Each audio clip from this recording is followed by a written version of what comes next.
continue. So, okay, I'm very happy to see all of you here in this beautiful place, and this is my first time in Switzerland, and I'm already enjoying it. And we have a kind of workshop on focus and flow, and the flow is not about cash flow as we might think in Geneva. So I'm sorry if I disappointed somebody. At the end of this session, we will not be wealthier. Yeah, you will be wealthier, I mean, in a spiritual way, maybe. I don't know if you can manage to convert it into cash, but you can consider it as a kind of a deposit or investment.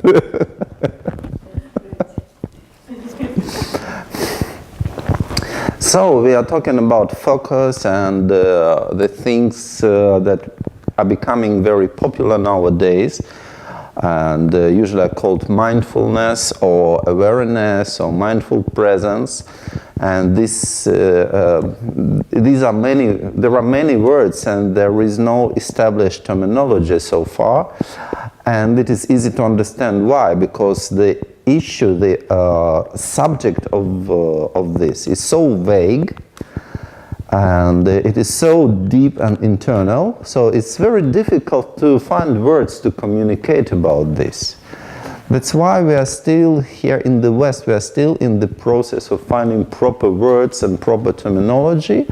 But this is not a problem, because in real sense the verbal communication is not the only way to communicate that we are using, but also there are many things that are non-verbal.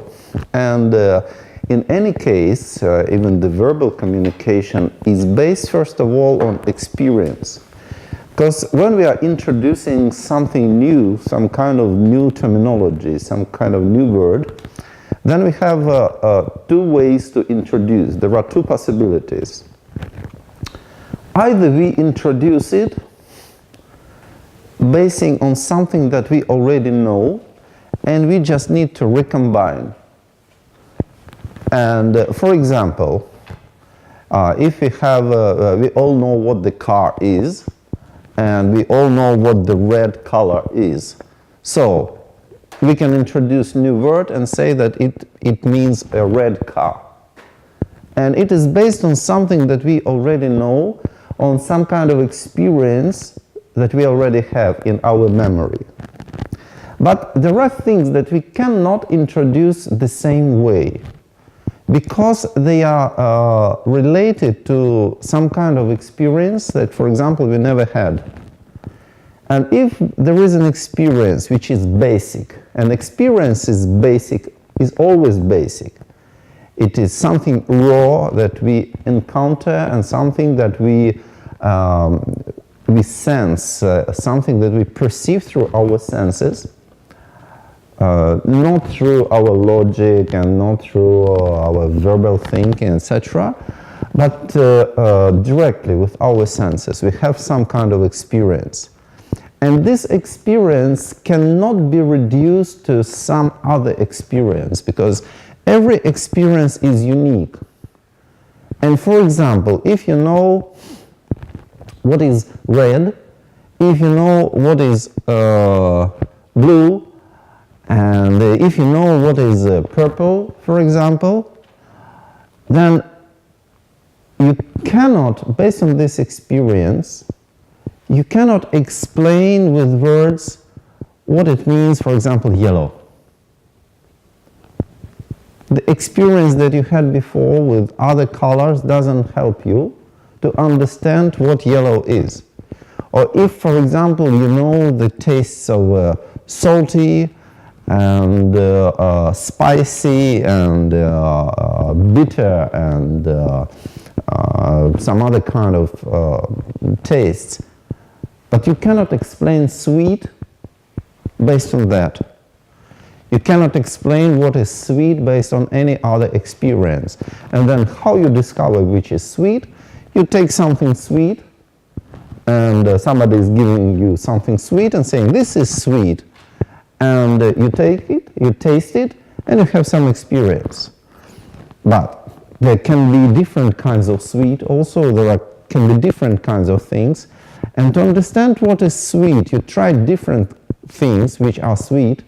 Like you taste honey, you taste like sugar, and you taste some, like for example, mango and some other sweet things. And then you understand there is something common there. In all these things there is something common, and this common is called sweet. This is how we understand things. And of course for words, for having words for our experience, there should be a base, and the base is that we all share the same experience. If we share the same experience, we can communicate. We can have a word for that. So if we are speaking about something completely new, it means that we should have some new experience, and after we have some new experience, then we can find a word, or we can create a word. We can invent some new word, or we can give new meaning to the word that we already have. For example, sometimes we use the word to see with the meaning to understand. But originally it is to see, but then we are using it for seeing something mentally, for understanding. So we give a new meaning. So in this way, we are working first of all to have the experience of what is called mindfulness, the experience of what is called presence, etc., etc. So this is some kind of internal experience, and also it is very difficult to compare if you have the same experience or not. It is very difficult because we can have different things, different aspects, and we notice different things. Experience is something complicated. It has many, many different characteristics, many aspects, and sometimes we notice some of these characteristics, sometimes we don't notice other characteristics, and we need to be sure, when we need to be sure that we have the same experience, then it is not so easy. But still there are ways. Still there are ways to have the same experience. And for example, how can we understand that there can be the common experience, shared experience? For example, we can go to a concert, to a very nice concert, or we can go to a football match. And for example, if you go to a concert, then somehow the experience of all people who are present there is unified. It is induced in everybody more or less the same experience of joy, experience of perceiving something beautiful. Or for example, when we go to a football match and our team is winning, like creating a goal, and then the whole stadium, like 40, 50,000 people, they just experience the same. And if you are new to football, if you don't know anything about football, but you get into this atmosphere, somehow you feel the electricity running through your body.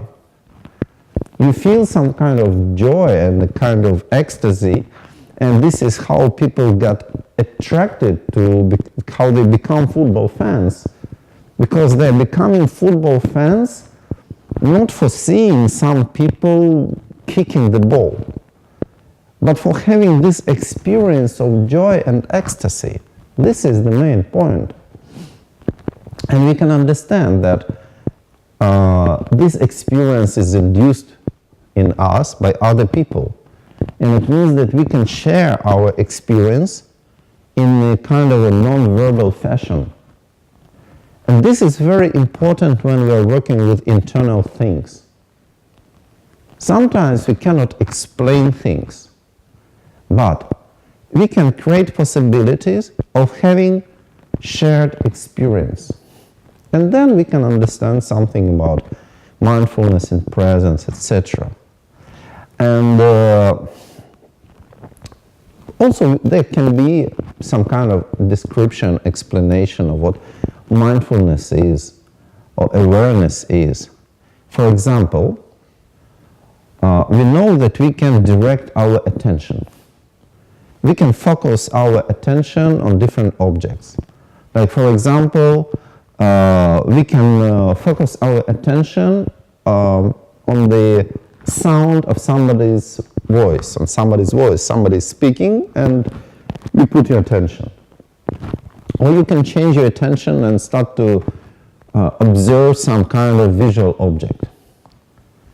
And then you notice a pain in your back or in your leg, and your attention is shifted there. So this way we can understand what is attention. But mindfulness is also some kind of knowledge about where our focus, where our attention is placed at the moment. And this is not that easy as somebody might think. This is not something very simple and trivial. And I'll give you an example. And of course, everybody was studying at the university or at school, and everybody had an examination. And the examination is not always on the subject that we like and enjoy and know, and there are so many stupid things that we have to study at school or at a college, and we hate it. We would like to go around and enjoy our life, and instead we have to read this stupid, but maybe not stupid, maybe this book is very, very clever, but we feel it is stupid because we are not interested. But tomorrow we have to answer questions on this book, and then we are reading. And then we read a page, and we read a page means that our eyes are following the lines. We move our eyes along the lines, along the words, and we recognize words.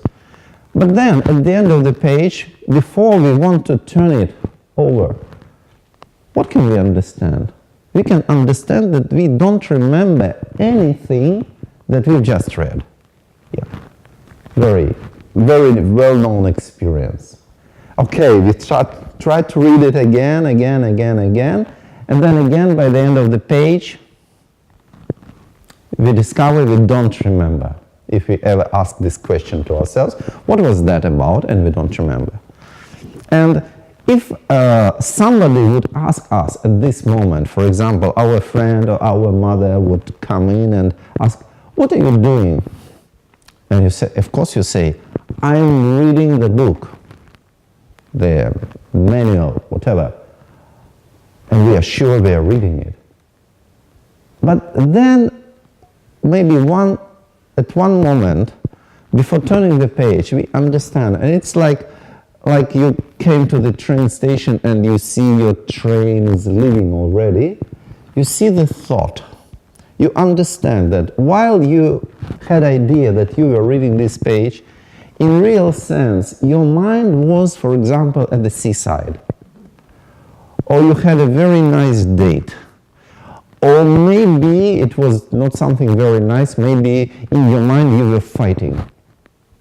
So, your eyes were following lines, but your mind was somewhere else, and you were not aware of it.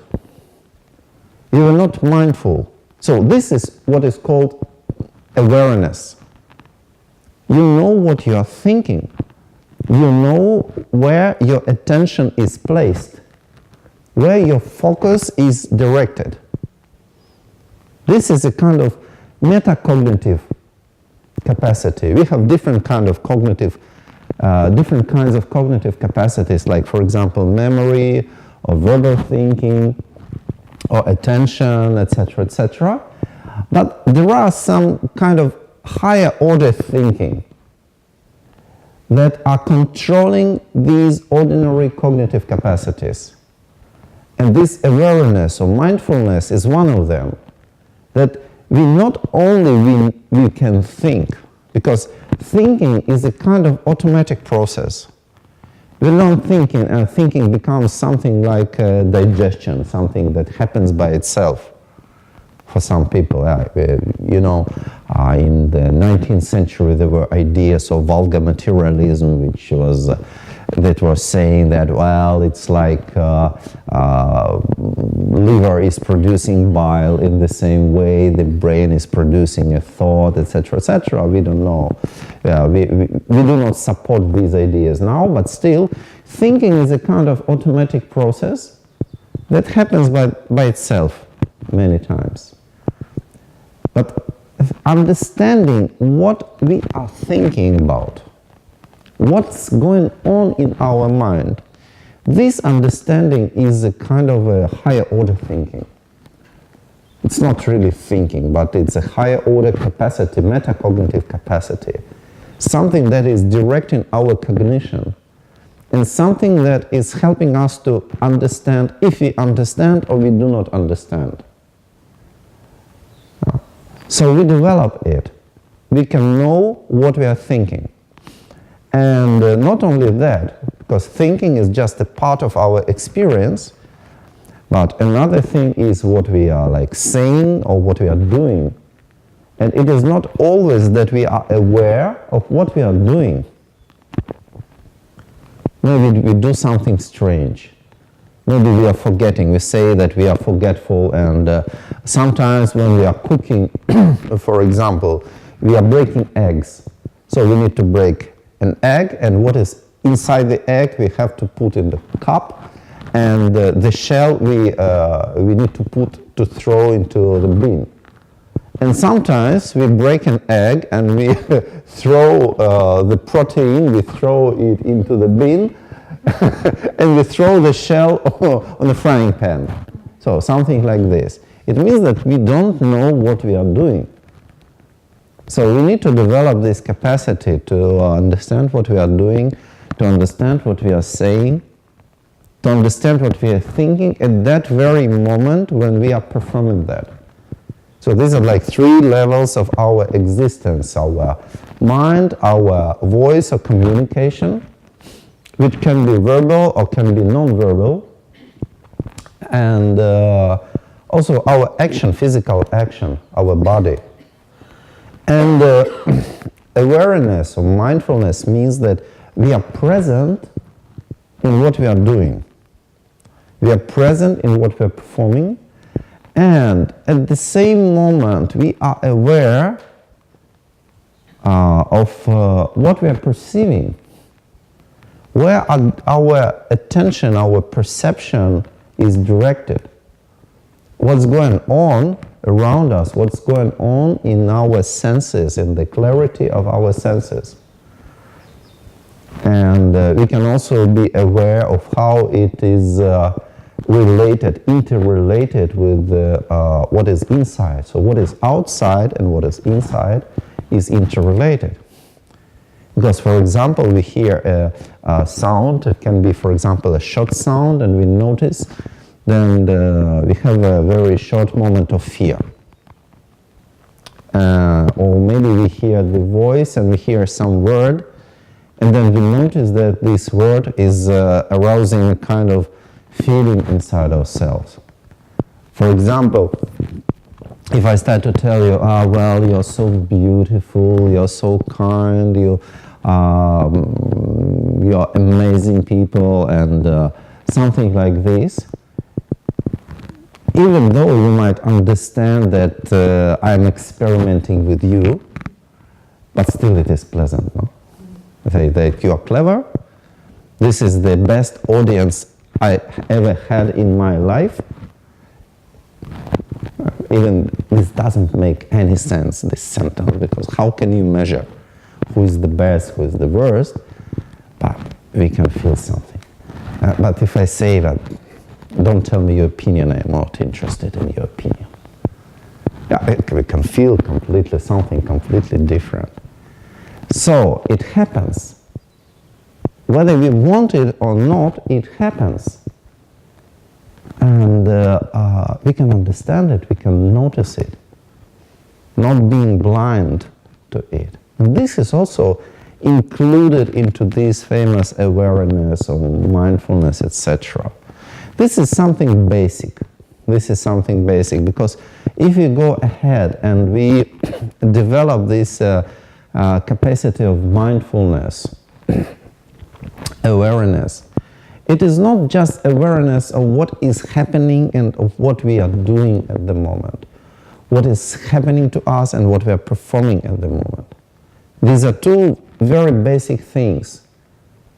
In whatever field we are trained, physical or like something related to breathing or speech, or basically mainly for mental training, particularly for mental training, we need to distinguish two very important aspects, which are both described by a grammatical category of a verb, something that we are doing, we are performing, and something that is happening with us. For example, to see and to look. So looking is something that we are performing. To look, we need to make an effort and we change something. And for seeing, we don't perform seeing. Seeing is something that is happening to us. You cannot stop seeing the light. Of course, you can close your eyes and block it, but this is closing eyes. And even you close your eyes, you still continue to see. You still continue to see, but maybe you see darkness, or maybe you see a dim light that's going through your eyelids. But we cannot switch on and off our seeing, so this is something that happens to us. And there is something that we do. And two of these things, these two aspects, are both described by a grammatical category of a verb. And that's why we have a lot of confusion about these processes. Sometimes in some European languages, some grammatical constructions can differentiate. For example, in French language, we say "on pleut." Yeah? It means there is no subject in this, that it's raining. Yeah? There is no subject in that. It's just happening. But very often we mix up these two things. And it is very important when we are dealing with our mental training, with what is called like meditation instructions. It's very important that we precisely differentiate two things. What we should do in this meditation, for example, in this contemplative training, and what is happening to us. Because, for example, there is a difference between don't think and don't have thoughts. Not thinking and not having thoughts are two different things. This is not the same. Because thinking or not thinking is a kind of activity we can perform. We can start thinking or we can stop thinking. Sometimes we can stop thinking, sometimes we cannot stop. But sometimes also we cannot stop talking or we cannot stop running. Yeah, but in general we can regulate whether we think or we don't think. Not having thoughts is a kind of experience. This is a kind of experience that is happening to us, not as a result of our action, but as a result of both our action and the different kinds of processes that we have inside ourselves. So we set up some situation, we get into this situation, and then something happens. Not because we do something. It's like when we say we digest, but we digest what we do for digesting. We put something into our mouth and we swallow. And then we digest. But there is no action of digesting. So these are two things that we need to differentiate. This is very important for not getting confused in while performing different contemplative practices like meditation, etc. So when we speak about basic mindfulness, it is not only about what we are doing, knowing what we are doing, and knowing what is happening to us, what kind of experience we have. But if we develop, then it is mindfulness, mindful presence. There is some kind of presence of knowledge in it. Not just knowledge that this is happening. Some people think that this is enough, that this is the final stage, this kind of awareness when we discover what is called like internal witness. Or some people say we register, or we are present, whatever. There can be different explanations of that. And some people say that this is the end, but this is not the end, this is just the beginning. Because when we go ahead, then we should have a presence of certain knowledge, not only noticing what's that. Because, for example, I'll give an example. Sometimes when we wake up after a very heavy sleep, we slept very heavy for different reasons. Maybe we had a surgery, some kind of operation, and then we slowly are becoming aware of what is happening. Or maybe we just had a bad night and we were very, very tired and we fell very deep into sleep. And then we are opening our eyes and we see that somebody is coming. We see somebody's face. We see it. We notice that we see it. But we don't recognize that this is, for example, this is our mother. After some time, we start to recognize. But this is what we see, but we do not recognize. So there is no presence. There is a presence of perception, but there is no presence of knowledge who it is. There is no presence of knowledge of some kind of meaning. We don't discover the meaning of what we see. So when we develop awareness, then and mindfulness, then it is not only about what is happening, but it is also about the meaning of what is happening. And when we say the meaning, it does not mean the association, a kind of psychological association, like a sign. Like, for example, we go by a road and we see some road sign, and we know, oh, this sign has a meaning. Yeah? But this meaning refers to something else, not to this sign. For example, when we see the sign exit, this sign is not an exit. This sign is just indicating the exit, and the exit is something else. You cannot exit through this sign. So, in this context, when I say the meaning of what we see, the meaning is a kind of very essential characteristics. Understanding. A simple thing that we recognize the face of our mother or we recognize the face of our friend. This is the meaning. And this meaning is not different from what we see. It belongs to what we see. But also it is not what we see with our eyes. So we say the meaning, and for seeing things we have eyes, but for understanding things we have mind. But also we can perceive things with our mind, because when we perceive our emotions, we perceive our thoughts, this is something we perceive with our mind, but we can perceive it with our mind but not understand it with our mind. So understanding, recognition, discovering some knowledge in what we see, this is more important. And there can be different characteristics of phenomena. So we recognize the characteristics of phenomena. We recognize, for example, when we see somebody, we recognize who's that. We recognize that this is a person, etc., etc. So there can be individual characteristics. And there are millions and millions of individual characteristics because every phenomena is unique, and these characteristics are something that makes these phenomena unique.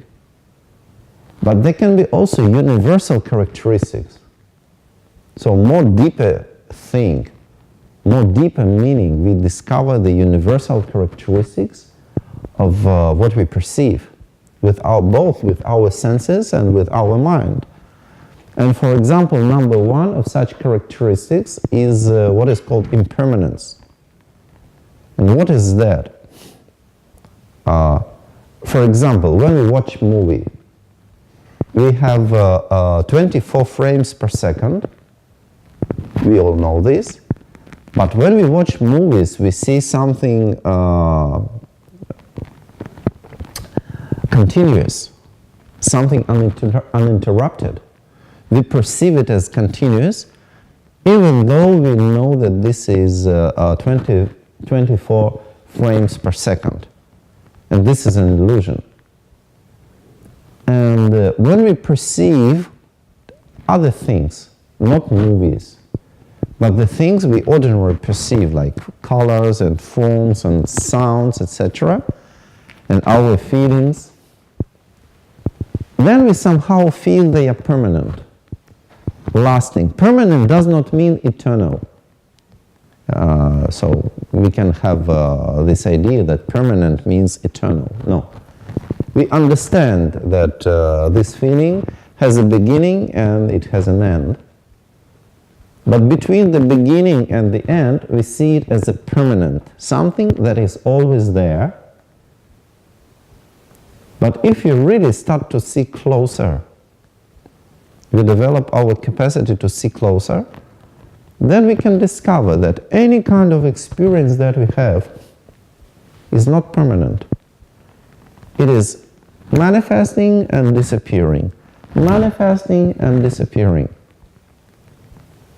And why we need to understand that? What does it change? So in our perception, it doesn't really change anything. It's still working as it is. But it changes something in our reaction. For example, again, I take the example of a movie. When we're watching the movie, which is a total illusion, then we watch these 24 frames per second, and then we are involved into what we see. Even if we watch it without sound, sometimes sound is important for watching movies, but sometimes it is not important. And we are involved into what we watch. And we feel emotions about that. Why? Because we feel it is real. But if we watch the same movie, but just frame per frame, will we have the same kind of feeling and involvement? No. We see exactly the same thing. But when we discover that this is just one image after another, we don't have such strong involvement into what we see. So it has less power to condition us, to make us think something. Because the idea of movie is to make us think something, to make us feel something, to manipulate our consciousness, to manipulate our mind, to manipulate our feelings. It can be for good purpose or it can be for bad purpose. Different.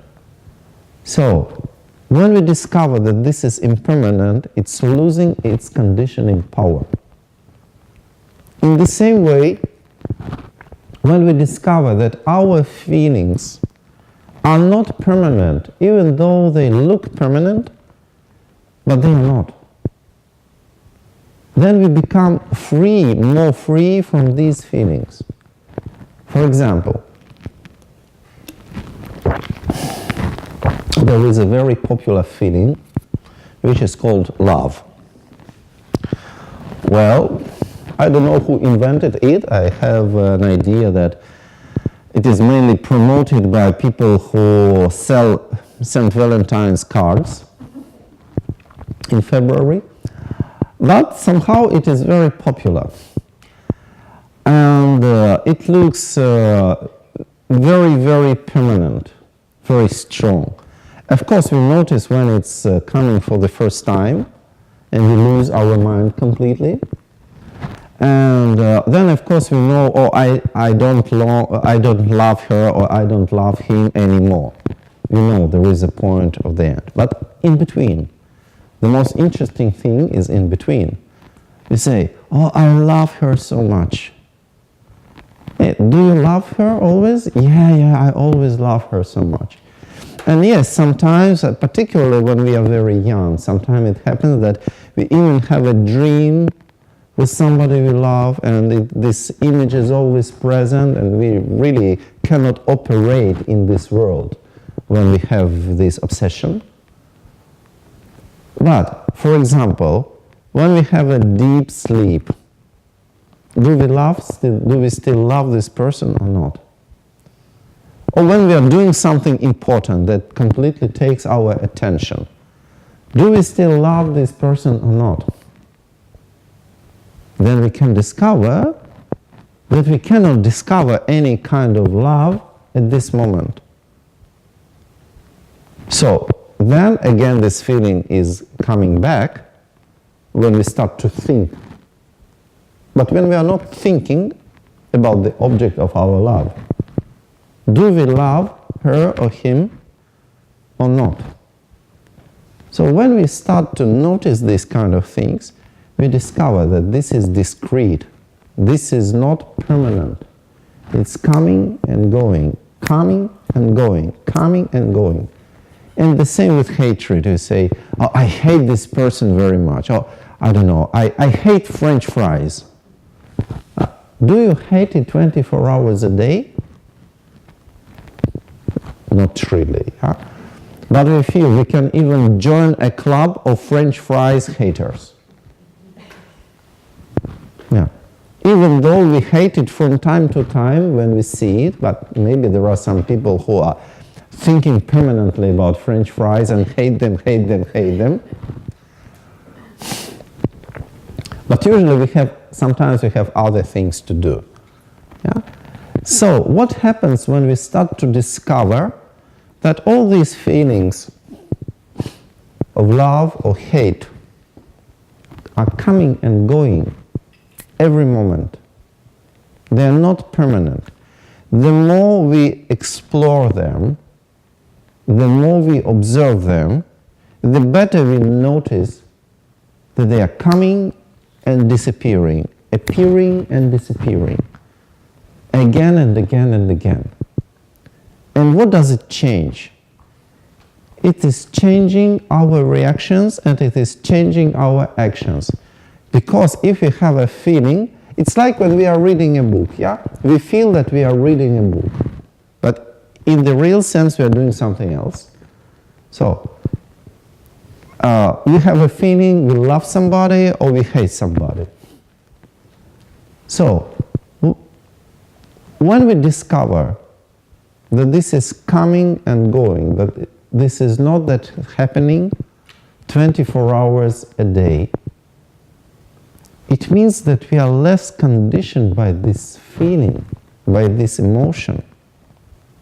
We are not obliged. We still can have it, we can sense it, we are not becoming like emotionally blind or dumb. This does not happen.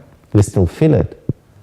But we are no longer dependent, because what this kind of emotions is changing when we have it? First of all, it is changing our perception of things. So when we love something or are very attached to something, then our perception is distorted. So we have misperception of things. And after our love, the feeling of love is gone, we discover how mistaken we were. So, I thought he was great, but he was a bastard, yeah? Yeah, but why would you think he was great? Because you felt a very, very strong attachment. Yeah. Or sometimes girls are saying, oh, he's so special. Yeah. He's so special. He's very different from others. But then they discover he's the same. And for men, it's exactly the same thing, basically. So this emotion is distorting our perception. Or when we hate something, it is also distorting our perception. Whatever this person is doing, we don't like. There is a joke about some kind of mother, which is very protective mother of a son. And the son is telling to his mother, he's saying, oh, Mom, I met a girl and I love her very much, and I think I would like to marry her. What do you think? And the mother is saying, whoever she is, I don't like her. Yeah. So, when we have some kind of emotion, whatever is happening, we don't like. We can find a reason to criticize, for example. And this is how our perception is distorted by emotions. And the other aspect of emotions is this running power, the power that makes us do things. Like if we have a strong hatred, we can say something nasty. Or we can do something not very nice. And if we are attached, we can also do certain things. We react and we do not control our actions. So these are two problems with emotions. This is how these emotions are overwhelming us and how they take control over our perception, our understanding of what is going on, and our actions of what we are performing. And when we start to notice that these emotions are not permanent, then it is changing their manipulative power. We discover this is just an emotion, and we notice how it is distorting our perception. We notice how it is directing our actions, but it is not something permanent, so we have gaps. We have some spaces. We notice spaces. Spaces are always there, we just don't notice them. Because, for example, we are in this room, and if you need to go out of this room, and we just don't understand that a door is a door, it's like we are not knowing there is a door. The door is there, but we don't know it's a door. There is no space for us, but it's there. So with emotions, for example, the spaces are always there. These gaps between manifestations of emotions are always there. And inside these gaps, we are free from these emotions. So when we are discovering these gaps, that we are becoming free from this distorting power of emotions and this moving power of emotions. That's why this is important to discover this universal characteristics of impermanence, because it applies to any kind of our experience, this impermanence. And there can be also other characteristics that we can discover when we are mindful. We can be introduced to these characteristics and we notice them after we are introduced, and we develop our capacity to observe things. So this is all is included into this domain of mindfulness. Not just noticing what is going on. It is also very important. And can be the higher aspect of mindfulness is understanding, the differentiating what we see for example, from what we think we see. Because sometimes we think we see something, but in real sense we don't see it. This is our interpretation of what we see. And it can be a primitive interpretation, which is used, for example, when we can sometimes when you read articles about psychological manipulations, then there is a famous picture of a few soldiers, and depending on how you cut this picture of these soldiers, then you discover, you see one soldier is directing a gun at another soldier, machine gun at another soldier, or you can see that another soldier is giving water to this soldier. Or you can see both, depending on how you cut, and how you cut is directing, like you start to interpret things in a certain way. But this is a kind of very primitive interpretation. But there are more deeper levels of this interpretation. Like when we see something and we perceive it as a whole, but it is not really a whole, it's just a combination of different factors. But we perceive it as a whole, and we have some attitude to it. So we can discover the difference between what we see and what we think we see, or what we perceive. So, which is very important for not being in illusion, not being blinded by what we see and by our previous experience, not being conditioned by our previous experience. So, this is all is included into this domain of mindfulness. And when we are speaking about flow, for example, flow means that we are into what we are doing. So we are very, very aware of any kind of action that we are performing, of what we are thinking at the moment, of what we are saying at the moment, of what we are doing at the moment with our body. And we are involved into something that we are doing, but it is not just noticing what we are doing. There should also be a kind of meaning. And this meaning is a kind of a task that is behind what we are doing. So we keep in mind this task. It is not that we are desiring this task all the time, but we keep it in mind, we keep in direction. Because, for example, we are driving a car. It is a kind of action, performance that requires a lot of mindfulness. But we should not only drive a car, because if we are just driving a car, where can we go? We can get lost. We should keep in mind where we go.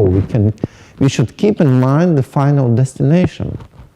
And this presence of the final destination is directing our actions. So not only we have actions and we are aware of what we are doing, but there is some kind of destination, the presence of some goal, the presence of some task, which is not here, but is meant. So it is a meaning. And this meaning is directing all our activity we are aware of.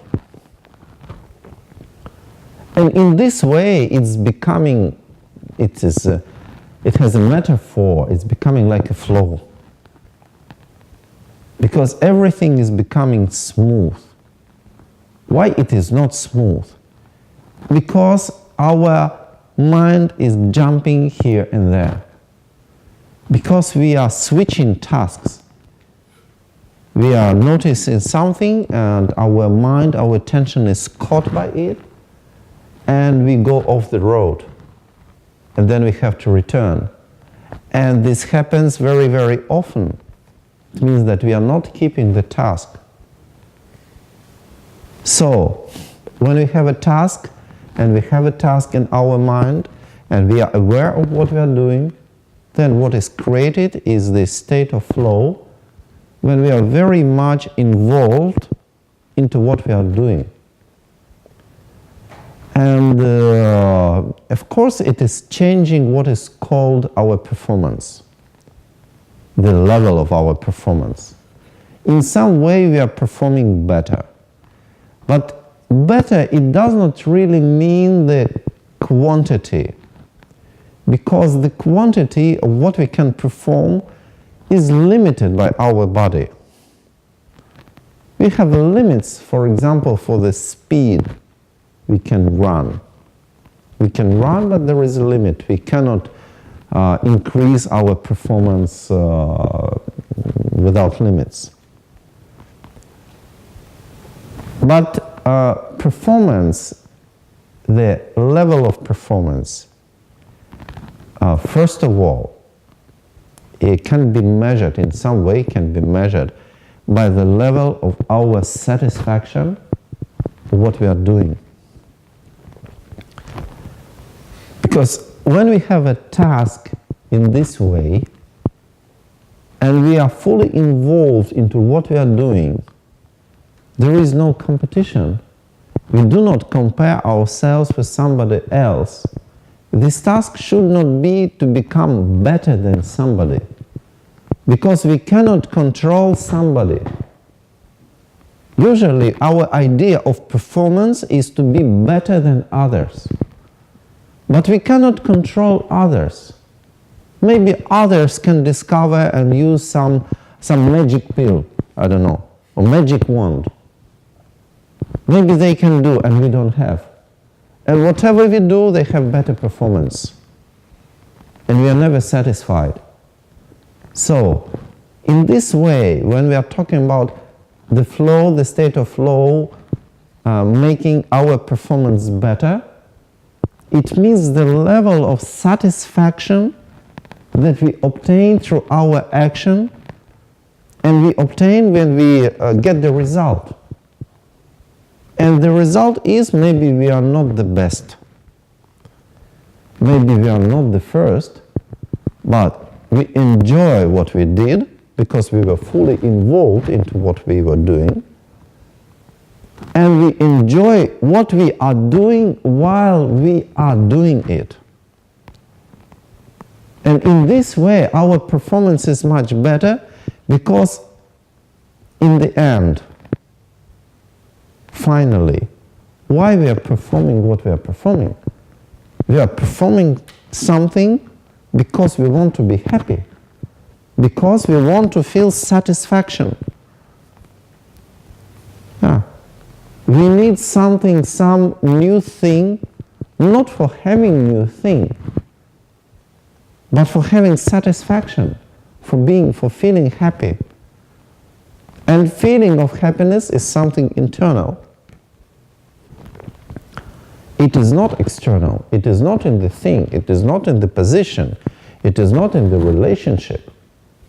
This feeling of happiness is our own state. So through mindfulness, through this state of flow, we evoke this feeling of natural satisfaction, which belongs to our nature, which is our nature basically. This is like we can say, the chemistry of our body. You know, we can have different hormones of happiness, like dopamine or serotonin or like oxytocin, etc. We have different kinds of hormones, and there is a big, enormous study of these hormones, how they make us feel, etc. But anyway, there can be different opinions of what is that, but anyway, this is something inside ourselves. Sometimes we can just wake up and feel happy, yeah? Without doing anything, just being relaxed, and after sleeping well, we are happy. This is what makes us happy. And then we start to work for the whole day to make us happy for another day, somewhere in the future. Yeah? And then another day is coming, but we are still not happy. So, but then we go to sleep and we have a free day and we sleep and we wake up and we are happy. So this is how we can discover what is happiness. I mean, ordinary happiness, but still we can discover that this is our internal thing. So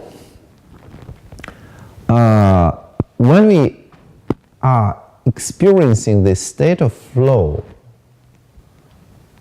we are dealing with this sense, with the sensation of feeling of satisfaction. We are satisfied with what we are doing, with how we are performing, even though we have some distant task. And this distant task is directing our actions. It is necessary for our actions not to be chaotic. If we have no task, then our actions become a kind of chaotic. So to organize our actions, we need a task. But we are not delaying our satisfaction till the moment of obtaining this task. We can obtain this satisfaction immediately. It also doesn't mean that we, as soon as we obtain this sensation of satisfaction, we stop it because we already have it. No. For having satisfaction, we need to perform, or to be, to continue something. So we have this satisfaction already, and in this way, our level of performance becomes better. Our performance is becoming better. And another aspect of that is that when we are satisfied, and now we return to that example of the stadium, football stadium. When we are satisfied, it's a kind of a sensation. It's a kind of a feeling that we have. And we are not isolated from other people. And we are not only experiencing influences from other people, but we are influencing ourselves. You know, there is a famous term, if you are involved in business, like in corporate things particularly, there are people who are called influencers. People who influence. And usually it's about intellectual influence. They write some nice article and they publish it in a very important newspaper or magazine, and everybody is reading this article and saying, wow, it's important, and now we use it. So these are called influencers. But there is a different kind of influence with your own example, for example, with the influence with the personality, which is called charisma. And you know, for example, leadership. There are schools of leadership, and I'm sure that in Geneva you have like probably 100 different schools that are teaching leadership in some way. Yeah, but for leadership we need what is called charisma. Yeah? It is not so easy to teach charisma. It is not so easy, yeah? Not everyone has it. But somehow it is not important to have charisma like some pop star or some politician, etc. What is important that people around you feel happy. This is enough for having influence. So becoming influencer, when you feel satisfied yourself, then somehow it influences other people who are around you. Because when you are happy and you discover the source of happiness within yourself, you become an influencer. Because others do not find the source of happiness inside themselves, so they need this happiness from outside, and you are becoming the source of their happiness just with your presence. Yeah. And this is also related to focus. Because when you are focused, it is not only that you focus your own attention, but it also means you can gather other people's focus. So when you're mindful, when you're focused, you also become a kind of focus for other people. And in this way, you're also influencing. And you can, in a way, you can induce this feeling that you have. It can be good feeling, it can be bad feeling. So, but if it is a feeling of satisfaction, then somehow it is attracting other people to you. And, sometimes, for example, some people do not understand the principle of shopping. Yeah? Like people who don't have much money, they do not really understand the principle of shopping. And their idea is, but if I can buy the same thing somewhere in the market or like some cheap shop, and I buy basically the same thing, why would I go to this big shopping mall and buy the same thing twice higher, twice more expensive? Why? Because for them, the reason is to have a thing. But if you are a little bit more relaxed, then you understand that when you go for shopping, it is not only that you're buying a thing, but you're buying a little bit of happiness. Because you go to a nice place, with nice environment, well set, where nice people are smiling to you, and you hear nice smell, the smell that you don't find on some strange market where they sell cheap things, etc. And then you find happiness. And so you are ready to pay more for the same thing. Or maybe even you buy the thing which is a little bit less advanced, but you are more happy with having this thing. Then you buy a very advanced thing, but in a very strange situation. Yeah. So, because it is important for us to feel happy. Our point is to feel happy, not to have a thing. So, the same thing is, for example, when somebody is hiring somebody, like employer is hiring somebody. And of course, they can consider the level of performance.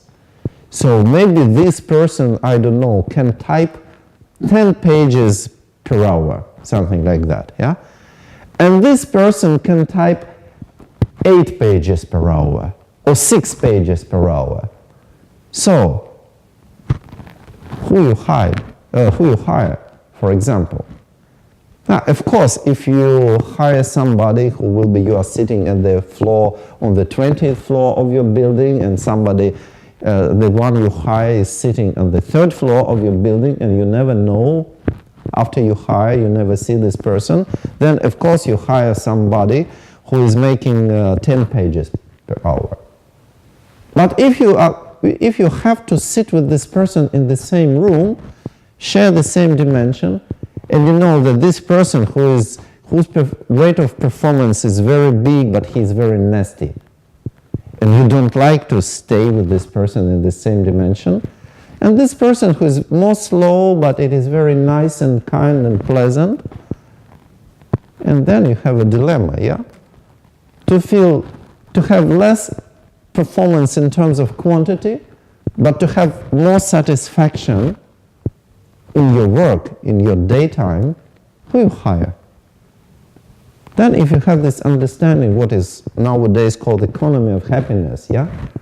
You hire the person with a lower quantity, but with a better quality.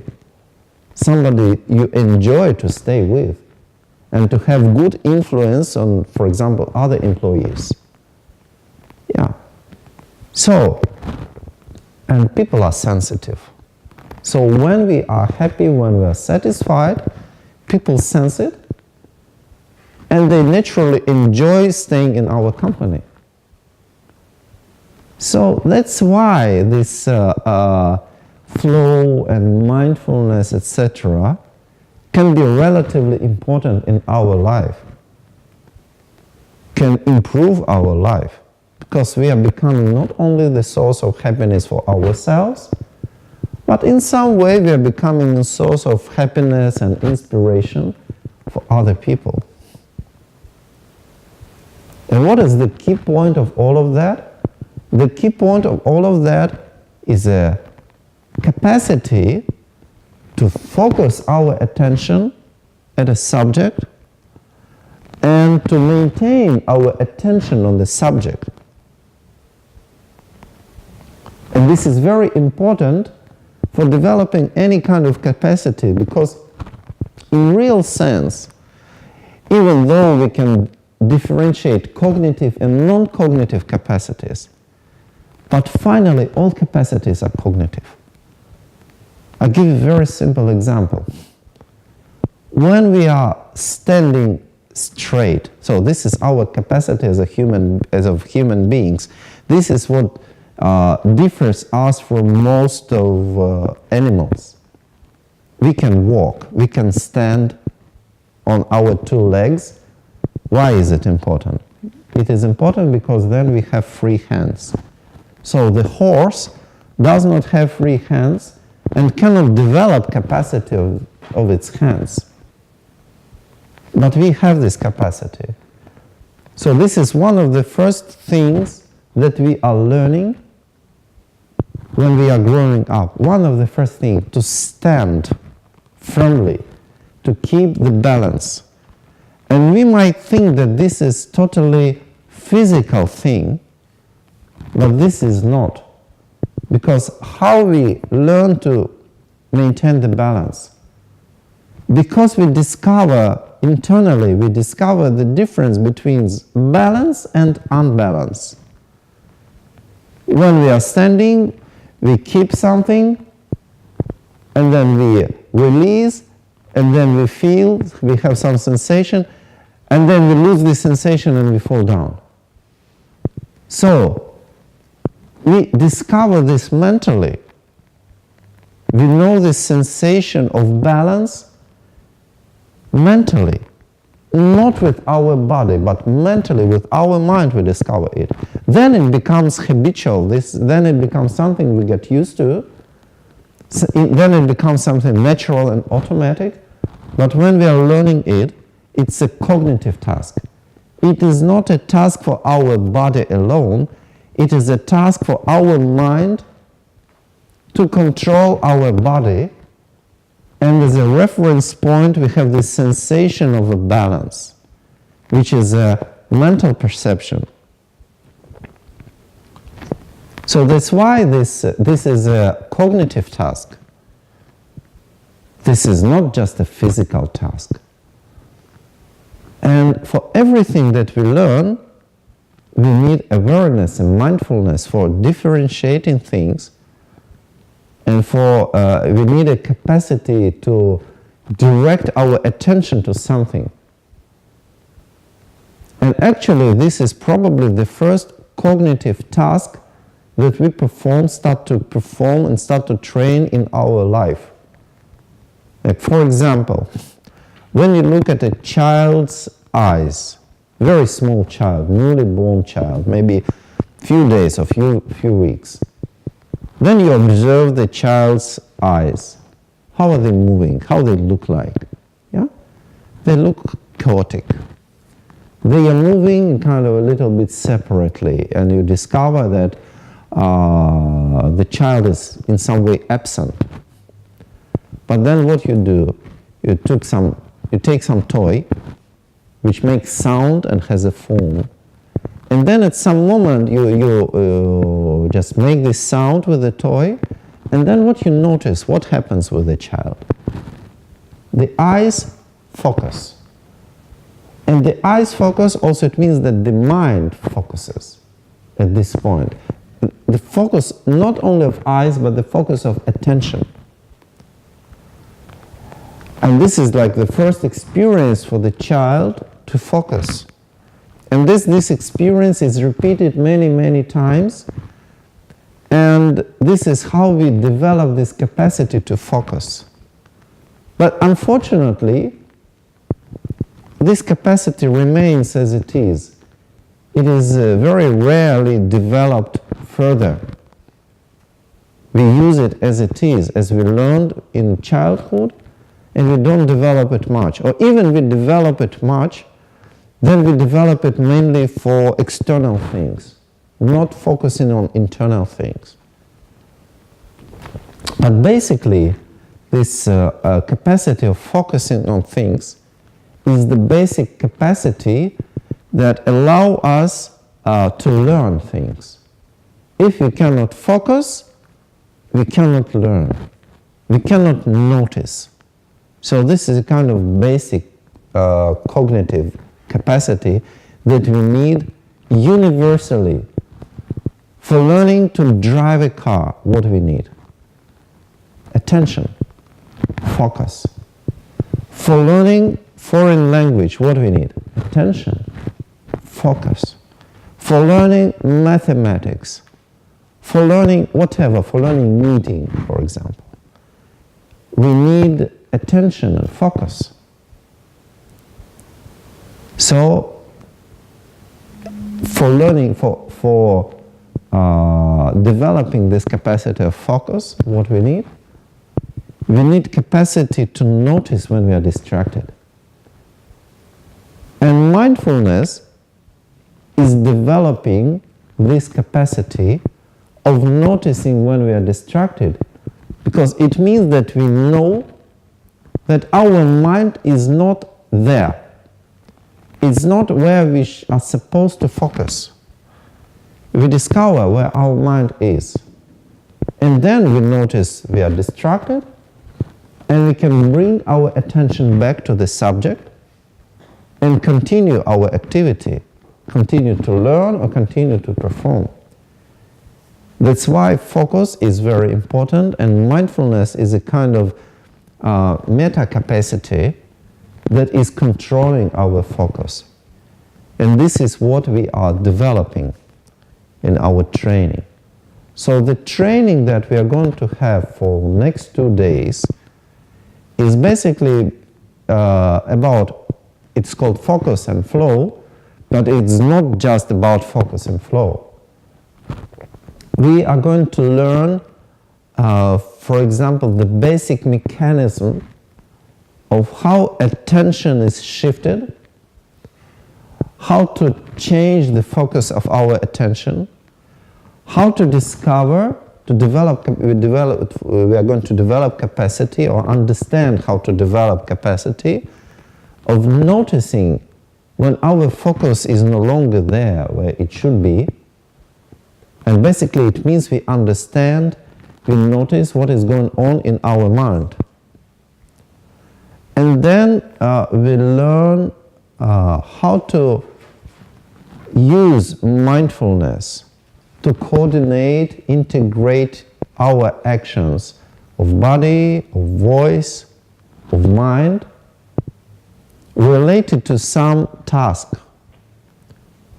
And to discover the principle of this famous state of flow, of being involved into what we are doing, but at the same time, not to be hyper-focused.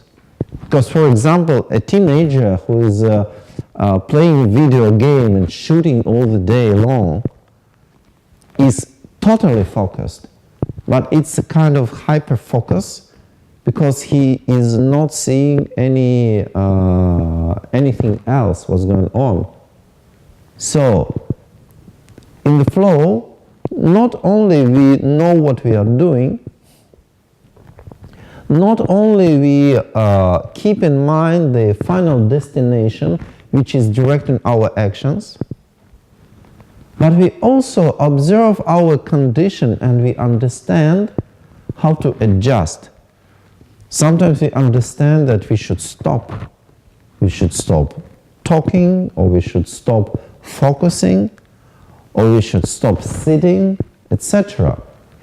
Because the situation is changing. So we know the situation around, we know the task, we know our internal condition, We know what we are doing actively, what we are performing. And the state of flow is a kind of integration of all these kinds of knowledge into one. And this is what is sometimes meant when we say awareness and mindfulness and presence, etc. And in the next 2 days, we're going to train something, to do some exercises and to understand something related to the principle of how to actualize all this. I do not say how to do it, because it is not about doing things, but rather actualizing, because there is this potentiality, we have this potentiality inside ourselves, but we need to make it manifest. So how we can make it manifest, how we can actualize this capacity. So this is what our workshop or training is going to be about. And since we should be aware of the situation and we can understand that it's already getting late and it's already getting a little bit cold and we don't want to feel sick. If you feel sick, we cannot attend the training. So I think we finish our introductory talk. And for finishing, it's important that if we know something, we discover something, and we apply some effort, and we apply some effort, even we apply it for listening, for keeping our attention, we apply some effort. And for this effort not to be in vain, and to keep this knowledge, because if we, even though we can have some knowledge, we can obtain some knowledge, it's so easy to forget it. It's so easy to lose it. We go out of this room and we lose everything. Everything in some way remains here. And then a janitor is coming and sweeping everything away to the trash bin. All our knowledge, because we left it here.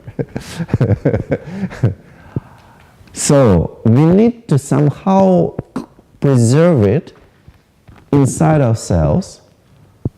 And for this, we need to somehow to resume for ourselves what we understood in general, not in particular, but in general, to understand we were sitting here, why we were sitting here, what we learned, what we discovered. We discovered something important, not specifying because there were many things. We don't have time to specify even mentally all of those. But in general, we have idea, we learn something important, and generate a wish that it brings some benefit. Not remains as a pure intellectual knowledge or something that we forget, but becomes actualized in our own state and brings some benefit both to ourselves and through ourselves to the people or beings that we are connected with. So with this kind of wish, we can conclude our meeting, and I will be happy to see all of you tomorrow.